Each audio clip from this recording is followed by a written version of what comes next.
Mga sports, mukhang mas gumaganda ang future ng Gilas Pilipinas dahil may mga bagong hybrid Filipino prospects na pwedeng maging instant eligible sa ating national team. Walang iba sina Jumel Puno, Gani Stevens at Jaden Harper. At hindi lang po yan mga ka-sports, may malinaw na rin na update tungkol sa pagbabalik ni Kaiju or ni Kai Soto. Yes, may target date na po ito. Pero isa pang malaking tanong, sapat na ba ang pinakita ni Juan Gomez Diliano para talagang mapasama siya sa Gilas program? Yan ang pag-uusapan natin ngayon dahil nga may haka-haka na papalitan daw siya sa final pool. Kaya siguraduhin mong tapusin mo tong video hanggang dulo. Kung trip mo po ang ganitong content, paiwan ng follow at pa-subscribe na din. Tara po, simulan na natin. Mga ka-sports, kung hilig ninyong bumili ng mga Gilas jersey, Gilas accessories at mga gamit na pang basketball, habang nanunood po kayo sa aking mga videos, kindly check this basket on this lower part ng ating video at magpa-pop up yung ating mga items sa gilid.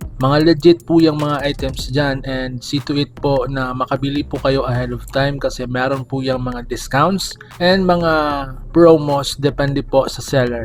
And also, kunting suporta din as a content creator po. Salamat! Mga ka-sports, malinaw na ngayon kung anong klaseng players ang hinahanap ng Gilas Pilipinas. Hindi lang basta shooter, hindi lang basta malalaki, kundi hybrid players. Ito po yung may tangkad, may lakas, may bilis, may skills at kayang sumabay sa physicality ng international basketball. At good news dahil meron tayong tatlong malalakas na pangalan na pasok dito. Unang-una si Jumel Puno, Gani Stevens, Jaden Harper. Silipin natin ang isa-isa kung bakit sila ang napakalaking bagay para sa Gilas Pilipinas. Unahin na natin si Jumel Puno, ang energy machine ng Gilas Future. Ang klaseng player na ito ang hindi mo kailangan i-motivate dahil nga natural ang hustle, natural ang energy, every position, buhay na buhay. Ito yung tipo ng player na gusto ng bawat coach dahil hindi bumibigay ang kanyang intensity. High motor player, malakas sa rebounds, matapang sa depensa, may athleticism. Kapag pumasok to sa Gilas, hindi man siya flashy scorer pero siya yung game changer sa hustle plays. Loose ball, rebounds, putbacks, depensa, lahat ay gagawin. Sa international basketball, hindi lang talento ang laban, kundi effort, physicality, puso, andyan lahat kay Puno.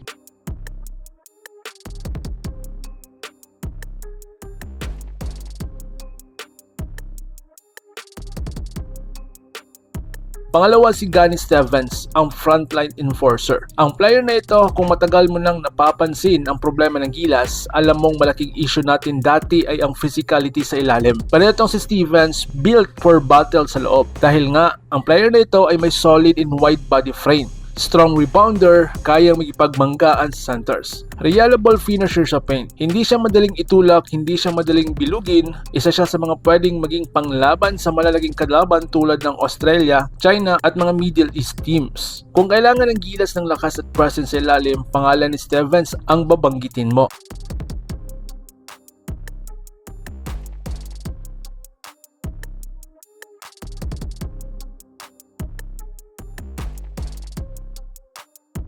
And lastly, si Jaden Harper, the modern hybrid wing. At ito na yung pinaka-exciting. Ito yung definition ng modern basketball player na kung saan mahaba, mabilis, athletic, skilled, versatile. Pwedeng maglaro ng wing, pwede sa depensa, pwede sa transition, pwede sa drive, pwede sa outside sa international stage. Sobrang halaga ng ganitong klase ng player. Yan ang kailangan ni Coach Tim Cone, ang isang athletic wing defender, slasher, finisher, may two-way impact. Kung tuloy-tuloy ang development ni Harper, pwede talaga siyang maging future star ng Gilas Pilipinas.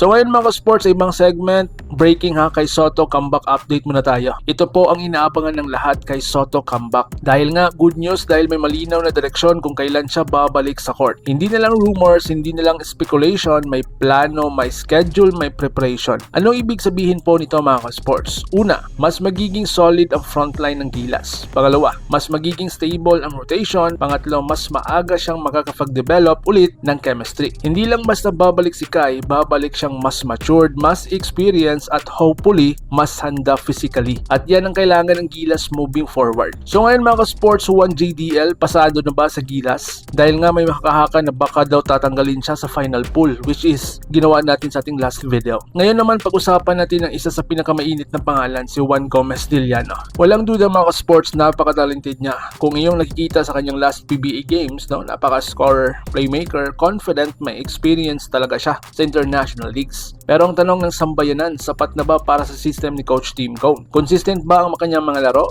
Kaya ba niyang mag-adjust sa team role? Sa Gilas ngayon, hindi lang skills ang basihan, dapat may depensa, may hustle, may discipline, may stability. Yes, may pinakita si Juan, yes, may potential siya, pero kailangan niya pa rin ang patuloy na consistency para talagang masabing lock-in siya sa Gilas future. Healthy competition ito ha, at maganda yan para sa Philippine basketball. So mga ka-sports, ano ang ibig sabihin ng lahat ng ito? May mga bagong hybrid prospects para sa Gilas, may maliwanag ang future pipeline, may comeback pot na si Kai Soto at may healthy evaluation players tulad ni Juan JDL. Ibig sabihin, hindi lang po tayo umaasa sa swerte ngayon, may direksyon, may plano, may future ang Gilas Pilipinas. Kaya nga naman ka-sports, gusto kong marinig ang iyong opinion. Sino ang pinaka-exciting para sa inyo? Puno, Stevens, or Harper? Excited na ba din kayo sa pagbabalik ni Kaiju? At para sa inyo, pasado na ba si Juan JDL para sa Gilas? Deserving niya ba ang slot? Comment down below. Like kung solid Gilas fan ka, subscribe kung mahal mo ang Philippine basketball at share mo na rin ang video para mas maraming Pinoy ang ma-hype. Laban Pilipinas puso, so paano? Ingat po kayo. Latvia going head-to-head with the Philippines on night 2 of this Olympic qualifying tournament, and what a start for the Philippines! Mga ka-sports, kung hilig ninyong bumili ng mga Gilas jersey, Gilas accessories at mga gamit na pang basketball, habang nanonood po kayo sa aking mga videos, kindly check this basket on this lower part ng ating video at magpa-pop up yung ating mga items sa gilid. Mga legit po yung mga items dyan, and see to it po na makabili po kayo ahead of time kasi meron po yung mga discounts and mga promos depende po sa seller. And also, kunting suporta din as a content creator po. Salamat!